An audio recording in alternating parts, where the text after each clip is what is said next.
Welcome to the Futility Closet podcast, forgotten stories from the pages of history. Visit us online to sample more than 10,000 quirky curiosities, from optimized shoelaces to a triple watershed. This is episode 202. I'm Greg Ross. And I'm Sharon Ross. In the 1970s, psychologist David Rosenhan sent healthy volunteers to 12 psychiatric hospitals, where they claimed to be hearing voices. Once they were admitted, they behaved normally, but the hospitals diagnosed all of them as seriously mentally ill.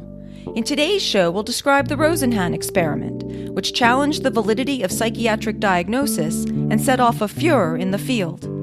We'll also spot hawks at Wimbledon and puzzle over a finicky payment processor. In the 1950s, 60s, and 70s, some critics began to feel that psychiatric hospitals had become prisons for eccentric people, and that the labels that were applied to them there might not be reliable. One of those critics was David Rosenhan, a professor of psychology and law at Stanford University. He worried that normality was rather shakily defined and that psychiatrists weren't judging it consistently. He wrote, "It is commonplace, for example, to read about murder trials wherein eminent psychiatrists for the defense are contradicted by equally eminent psychiatrists for the prosecution on the matter of the defendant's sanity.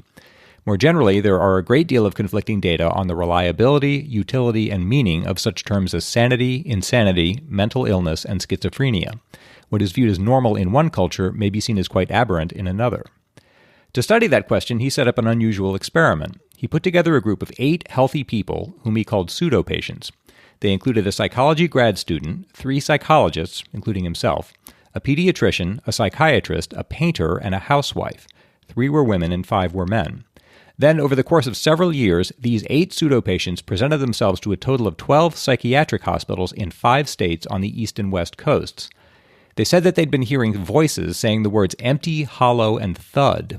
Rosenhan said he chose those words because they seemed to reflect existential concerns about the meaninglessness of life, as if the hallucinating person were saying, "My life is empty and hollow." But in fact, they don't actually correspond to any specific diagnosis. All the pseudo-patients gave false names and professions, but otherwise they told the truth. And on the basis of that one symptom, all of them were admitted to their hospitals. One hospital assigned a diagnosis of manic depressive psychosis, and the other 11 schizophrenia. Once they were inside, they stopped reporting the hallucinations. They spoke to the other patients and to staff members as they normally would to anyone. When the staff asked them how they were feeling, they said they were fine and were no longer experiencing symptoms. Each of them kept a written record of their interactions on the ward. At first they did that in secret, but it became clear that the staff had no objection and saw it as evidence of compulsive note-taking. And the other patients, interestingly, often guessed that they were journalists or researchers. The nursing reports from this time say that the pseudo-patients were friendly, cooperative, and exhibited no abnormal indications. But Rosenhan says the staff consistently viewed them through the lens of their diagnoses. When one pseudo-patient who was a professional painter sat down one day and began to paint, the staff called this painting behavior. When a group of patients assembled outside the cafeteria, waiting for a meal to be served, one psychiatrist said they were exhibiting an oral acquisitive syndrome. Generally, the pseudo-patients said they felt powerless and depersonalized. On average, they spent 6.8 minutes per day interacting with professional staff such as psychiatrists, and they were administered a total of 2,100 pills, primarily tranquilizers, which they hid in their cheeks and flushed down the toilet. In the end, none of them were detected. That is, no one suspected that they were normal people who were just faking their symptoms. One was discharged with a diagnosis of schizophrenia, the others with schizophrenia in remission. Altogether, their hospital stays ranged from 7 to 52 days, with an average stay of 19 days. The staff of a research and teaching hospital heard of these findings and said that they doubted they would make the same mistake. Rosenhan said he'd send 1 or more pseudo-patients to that hospital over the following 3 months to see whether the staff could detect them. Over those 3 months, the hospital admitted 193 patients. Of those, 41 were judged with high confidence by at least one staff member to be pseudo-patients. 23 were considered suspect by at least one psychiatrist, and 19 were suspected by one psychiatrist and one other staff member. In fact, as you may have guessed, Rosenhan had sent none at all. Rosenhan wrote up these results in an article he called On Being Sane in Insane Places, and it was published in the journal Science in January 1973. He wrote, "It is clear that we cannot distinguish the sane from the insane in psychiatric hospitals. The hospital itself imposes a special environment in which the meanings of behavior can easily be misunderstood." In effect, he claimed that his first experiment had shown that psychiatric hospitals can mistake sane people for insane ones, and the second experiment had shown that they can mistake insane people for sane ones. He wrote, "Any diagnostic process that lends itself so readily to massive errors of this sort cannot be a very reliable one." One particular problem, he said, is what he called the stickiness of the diagnostic label. Once you're labeled schizophrenic, that becomes the central fact about you, and everything you do is seen in that light. For example, when one of the pseudo-patients approached a doctor and said, "Pardon me, Dr. Blank, could you tell me when I am eligible for grounds privileges?" the doctor just said, "Good morning, Dave, how are you today?" and walked on. When a nurse found a pseudo-patient pacing the corridor, she said, "Nervous, Mr. X?" He said, "No, bored." She hadn't seemed to realize that there was nothing to do. In one hospital where Rosenhan himself was a pseudo-patient, he saw a nurse adjust her bra in a ward full of men, not to be provocative, but he said, because she didn't notice us. She didn't seem to regard the people around her as fully human. And if a patient had an outburst because he was mistreated by an attendant, a nurse would rarely ask what had happened. She assumed that the patient's behavior was a sign of his pathology. Rosenhan wrote, "Never were the staff found to assume that one of themselves, or the structure of the hospital, had anything to do with the patient's behavior."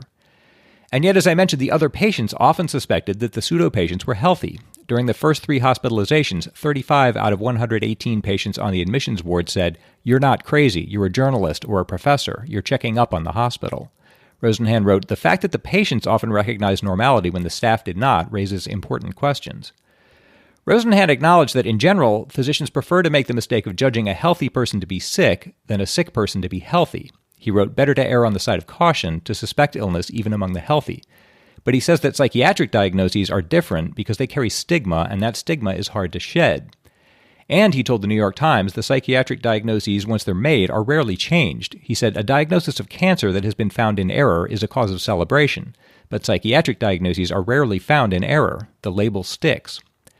And even beyond that, we're all anxious or depressed or act out or behave strangely from time to time. Rosenhan says maybe it would be best if mental health professionals focused on specific problems and behaviors rather than applying labels that are hard to shed and that depersonalize and dehumanize people. As you might imagine, the article brought an outraged response from the psychiatric community. They began with a title on being sane in insane places. Sanity and insanity are legal terms, they said, not medical ones. Generally, being sane means being able to tell right from wrong, so it's not clear what Rosenhan thought he was studying. The psychiatrists argued that it wasn't their job to look for hoaxers. In any field of medicine, a patient could show up claiming fake symptoms and get an unnecessary treatment. Even if the doctor is tricked, that doesn't mean the diagnostic methods are invalid. One wrote, "If I were to drink a quart of blood and, concealing what I had done, come to the emergency room of any hospital vomiting blood, the behavior of the staff would be quite predictable. If they labeled and treated me as having a bleeding peptic ulcer, I doubt that I could argue convincingly that medical science does not know how to diagnose that condition." On top of this, it's extremely rare for healthy people to submit themselves to psychiatric hospitals, and turning one away could incur legal liability, so it's not surprising that the hospitals took them seriously. At the same time, many critics pointed out that the admitting staff at these hospitals don't seem to have followed the normal procedure. It seems strange that so many pseudopatients could have been admitted as inpatients on the strength of a single subjective symptom, especially if, as Rosenhan said, the words empty, hollow, and thud were not associated with schizophrenia in any psychiatry textbook. No one seems to have considered that the pseudopatients might be malingering, and no one did any organic workups. Investigating auditory hallucinations can require lumbar punctures, skull x-rays, and brain scans, and it's not clear that Rosenhan had considered that or warned his volunteers of that risk. Once the pseudopatients were inside, Rosenhan had written that they would have to get out by their own devices, essentially by convincing the staff that they were sane. But that's not what they did. They stayed passively in the ward, and they mentioned that their symptoms had stopped only if someone asked them about it. The critics pointed out that that's not really normal behavior. A normal person would have gone to the desk and said, "Hi, I lied to get in here, and I'd like to go home now, please." Rosenhan seemed to assume that behaving normally in a psych ward would be noticeable, but it's not. A psych ward is designed in part to allay distress, and a psychiatric patient doesn't act floridly crazy all the time. That's a stereotype. Yeah, I mean, that's a good point, right? Even if you do have a mental illness, you're not acting like Napoleon. Symptomatic 24 hours a day necessarily. The symptoms can wax and wane. So if you just sit there and you don't even mention that your symptoms have abated unless someone asks, that's not going to make you stand out. Right, because they don't know. You could still be having the hallucinations, for example. Yeah. The critics also said that Rosenhan seemed to be making a lot of guesses about the thoughts and motives of the staff without any evidence. Rosenhan himself had been admitted to several hospitals under the name David Lurie. He wrote, "I can still recall my own impulse to go up to the nurses and say, 'You think I'm David Lurie. Well, I'm not. I'm David Rosenhan, professor of psychology.' It was only my anticipation of their likely response, 'Do you often think you're a professor of psychology?' that stopped me doing it." But the critics asked, how did he know he was right about that? How could he know that that's how they'd respond? Finally, many critics pointed out that the patients had been released from the hospital with a diagnosis of schizophrenia in remission, meaning that the staff thought they weren't psychotic. Which they weren't. That's not a failure. The Yale psychiatrist Paul Fleischman wrote, "Rosenhan's study demonstrates that despite false historical data and the set of the hospital environment, 12 non-psychotics were observed by the psychiatrist to be non-psychotic, a record of 100% accuracy." Although they were still given a diagnosis. Yeah, and it's saying it's in remission. Had been psychotic. Which I think would be Rosenhan's point, that you're still carrying that label out of the hospital. Yeah. Even if they say it's in remission, you're still schizophrenic. Yeah. One of the most vociferous critics of Rosenhan's study was Robert Spitzer, who's been called the father of modern psychiatry. He called the experiment pseudoscience masquerading as science. Spitzer argued that the fact that so many of the pseudopatients were given the same diagnosis when they were admitted shows the reliability of the diagnosis, and that the diagnosis of schizophrenia in remission when they were released shows that the staff had noticed that the symptoms had abated. The diagnosis of in remission was rarely given at that time. Rosenhan did have some defenders. After the flurry of objections in science, the Cornell psychologist Ulrich Neisser wrote in to thank him for pointing out that psychiatric diagnoses, unlike those in other branches of medicine, are rarely reversed. He wrote, "Internists, neurologists, and pediatricians sometimes have to admit errors, but a psychiatrist never does. It is not he who is remiss, but the schizophrenia which is in remission. A medical diagnosis is much like a hypothesis in science. It should lead to further predictions and be subject to disconfirmation. In science, hypotheses that cannot be disproved by any conceivable evidence are not hypotheses at all. Should we not conclude that diagnoses which cannot be disproved are equally meaningless? By showing that the diagnosis of schizophrenia is essentially irreversible, no matter how the patient subsequently behaves, Rosenhan has dealt the scientific pretensions of psychiatry a serious blow." Whatever we think of Rosenhan's study, it took place 45 years ago, and the field of psychiatry has changed enormously since then. The problems that Rosenhan pointed out began to decline as fewer people were admitted to psychiatric hospitals, particularly through the increased use of antipsychotic medications that were discovered in the 1950s. Those reduced symptoms enough that patients can live outside the hospital and lead relatively normal lives. And there's been a rise in community mental health facilities, crisis intervention centers, and behavior therapies that avoid labels and focus on specific problems and behaviors. If one of Rosenhan's pseudopatients appeared at an emergency room today, they'd examine him and might do some lab tests, and maybe consult a psychiatrist if that workup didn't present anything remarkable. And even the psychiatrist would look into the patient's background and talk to previous providers and others who might be able to shed some light on the case.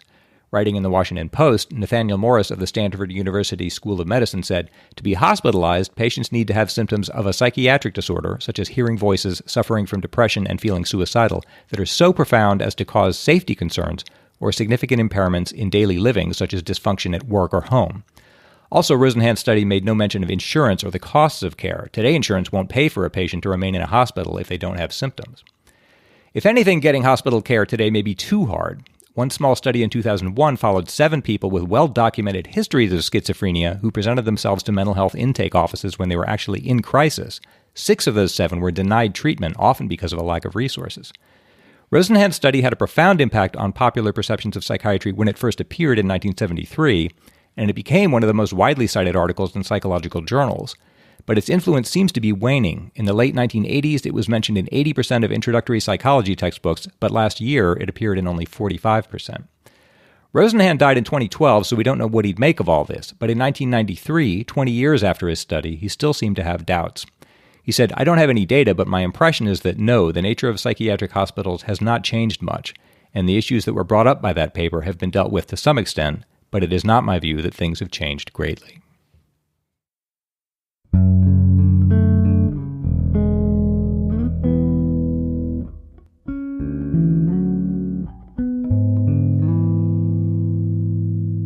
Our show really relies on the support of our listeners to be able to keep going. We just wouldn't be able to commit to the amount of time that the show takes to make if it weren't for the donations and pledges we get.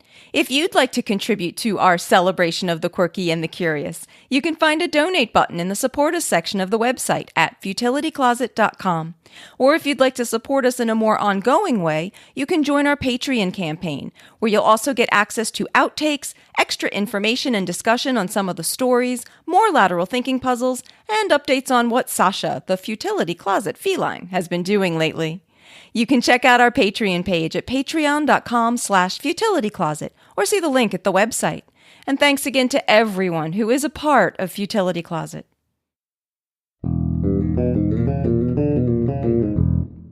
Duncan Reynolds wrote, Dear Sasha, your team's conversation about London's foxes and pigeons in episode 195 reminded me that there are now parrots living wild in London, having escaped from aviaries, or, according to some theories, from film sets or rock stars, and set up a stable breeding population sometime last century.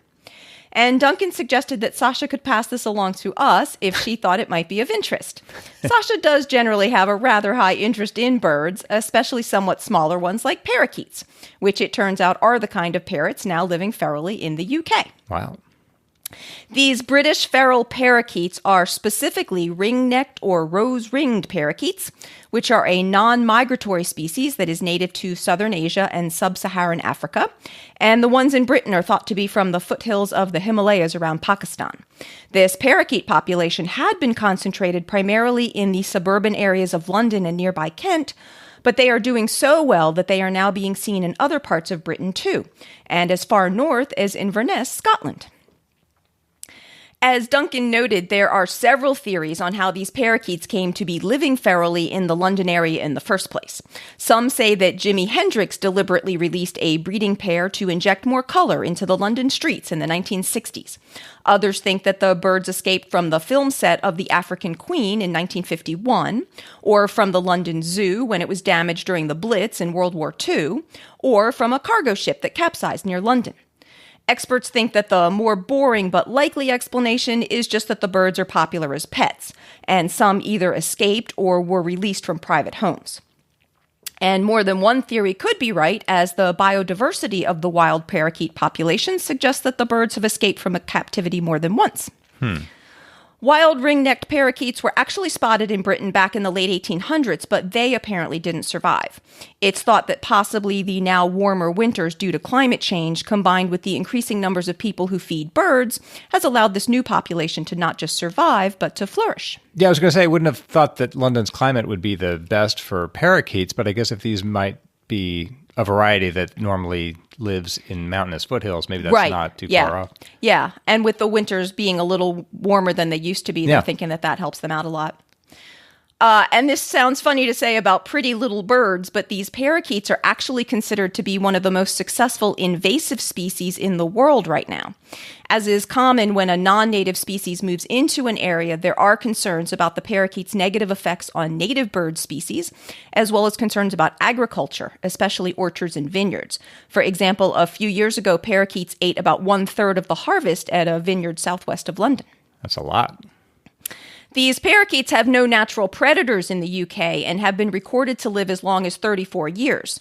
Hazel Jackson, a postdoctoral research associate at the University of Kent who studies the bird's expansion, says that the ring-necked parakeet is currently the fastest-growing bird species in the UK.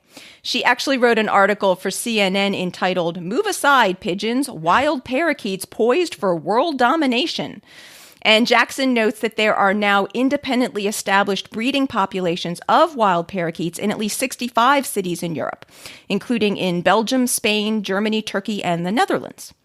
Overall, wild parakeets are now found in more than 30 countries across 5 continents, including near the St. Lawrence River Basin in Canada, and a large population in Bakersfield, California, that is believed to stem from an aviary that was destroyed in a storm in 1977. Many of these populations appear to be well established and increasing, leading to Jackson's statement that parakeets are on a trajectory to global domination. And I will note that Sasha stands ready to defend our yard should they decide to spread here, especially if they will fight fair and stay on the ground. So while parakeets might represent a future problem, pigeons are currently the nuisance birds for many cities, though as we discussed in episode 195, sometimes the answer for that is another bird. Christian Clarkson tweeted at us, "On bird control, the All England Tennis Club keep pigeons away from Wimbledon with a resident hawk. He's called Rufus." And Rufus the Hawk has been the professional Wimbledon pigeon frightener since 2007, taking over at that time from Hamish the Hawk. And Rufus is tasked with keeping pigeons from interrupting the championship games. Though Rufus is responsible for keeping the All England Club's 42-acre grounds pigeon-free year-round, he has also found the time to scare off pigeons from Westminster Abbey, as well as hospitals, airfields, and landfills. What a strange job.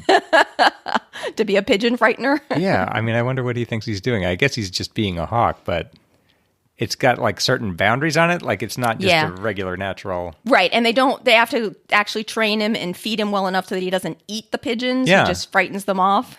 It's a very specific difficult to job. manage that, yeah. In June 2012, Rufus was bird-napped from the back of his owner's car while it was parked on a private street. And the theft had significant media coverage, with Rufus being called the world's most notable bird. He was found 3 days later with a sore leg, but otherwise quite well, and was fussed over quite a bit by his very relieved owner, Imogen Davis, by being given baths and his favorite treat of quail. Davis actually did sound quite attached to him and was pretty upset while he was missing. She was quoted in the Telegraph as saying that he was going to have to sleep next to her pillow at night so that she could make sure he was safe. Rufus has accounts on Twitter and Facebook, as well as a Wimbledon security photo card pass with his official job title of Bird Scarer on it.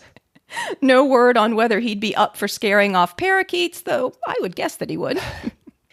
And on the subject of Britain's urban foxes from episode 195, Charles Hargrove wrote, "I thought you might like the photo from the Wildlife Photographer of the Year exhibition at the London Natural History Museum last year." And Charles sent a link to a photo taken by Sam Hobson, a photographer who specializes in urban wildlife. The photo, which we'll have a link to in the show notes, is of a cute little fox using his front paws to hold himself up so that he can just peek over the top of a wall in Bristol. The text with the photo says that Hobson wanted to capture the inquisitive nature of the urban red fox, and that he spent time gaining the trust of this fox family so that he could get his photo. It probably helped that this family of foxes is used to people, as they are regularly fed by several local residents, which I guess implies that at least some people seem to like the foxes. Yeah. It turns out that Sam Hobson has a website of photos of urban wildlife, including a whole series on foxes, and a rather dramatic photo of feral parakeets flying over a darkened cemetery. I thought that many of the photos were quite arresting, like seeing a full-grown male deer in the middle of a nighttime London street, or a badger framed against a large headstone as it climbed out of a grave. Hobson has managed to catch many interesting moments and can really make you aware of how much urban wildlife there actually is. Link to the site, of course, in the show notes. Thanks so much to everyone who writes into us. We learn so much from our listeners. If you have anything that you'd like to share, please send it to us at podcast@futilitycloset.com. It's Greg's turn to try to solve a lateral thinking puzzle. I'm going to give him an odd-sounding situation, and he has to try to figure out what's going on, asking only yes or no questions. This puzzle comes from one of our more regular puzzle contributors, Tommy Honton, who says, "Here's a new puzzle, and spoiler, no one dies. Okay. Thought this was just fascinating. We'll see how long it takes Greg to get this." Uh-oh. Here's Tommy's puzzle. A payment processing company regularly denies transactions based on information entered into the name field. Why? Wow. Is this true? Mm-hmm. Okay, payment processing, do I need to pursue that? That's just what I think it is? Mm-hmm. Like an online payment processor. Yeah. Regularly denies transactions based on... information entered into the name field. Okay. Information entered, does that mean something other than a name? No. Okay, so someone enters their name Yes. into that field. Yes. And in some circumstances, this processor will reject the transaction on that basis alone. Is that fair to say? Yes.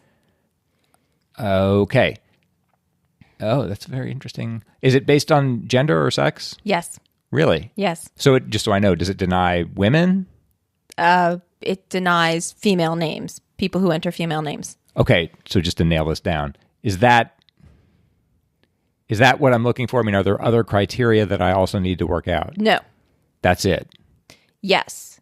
Okay. So I need to work out why they would do that. Yes. Under what situations or why they would do that. Payment processor means these women were trying to purchase something? Yes. Do I need to know what that is? Yes. Okay. Wow.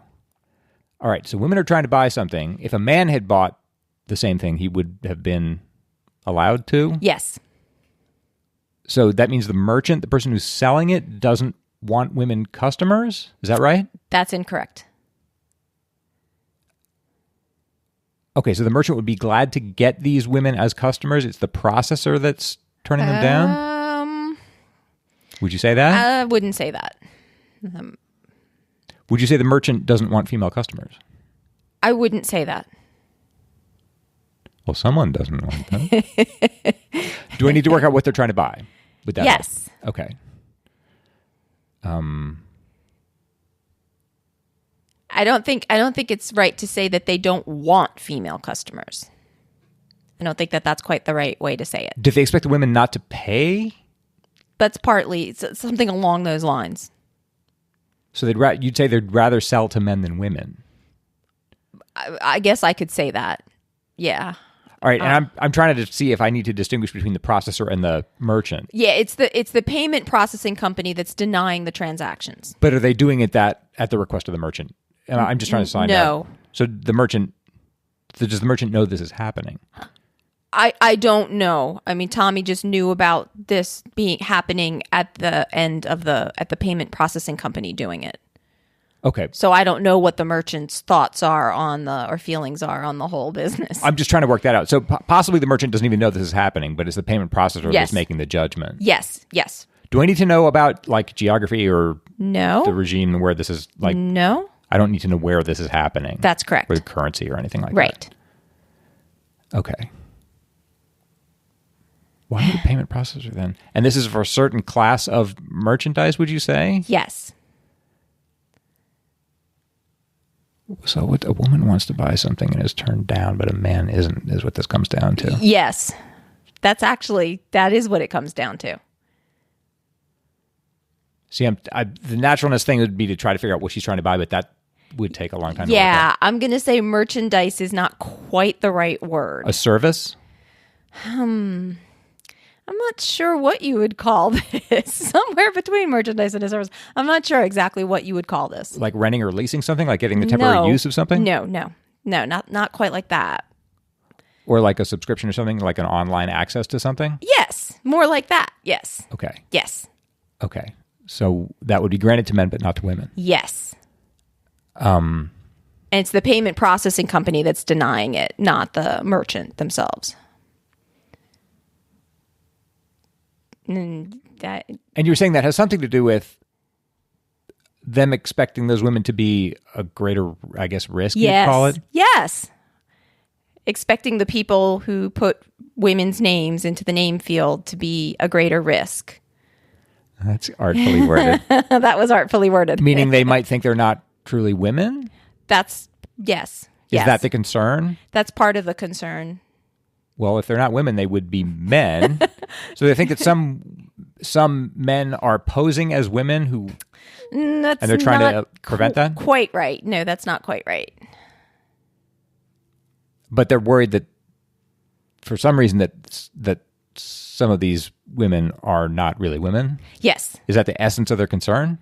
It's more than that. I mean, they don't care about that just in general terms. They don't care if men are posing as women for, ethical reasons or whatever, but they have a specific concern as a payment processing company. Okay. Is this like a dating app? Something to do with that? No. Or like, Uber, some kind of online service that has online customers? Not like Uber, not like an Uber kind of thing. I'm trying to think. You were saying before, is it like something that you would get online access to? And I was saying yes, that was correct. The payment processing company is concerned about fraud. They don't want to not be paid. So they are regularly denying transactions if people enter women's names into the name field because they think there's a much higher chance that they're not going to get paid, that it's going to be fraud.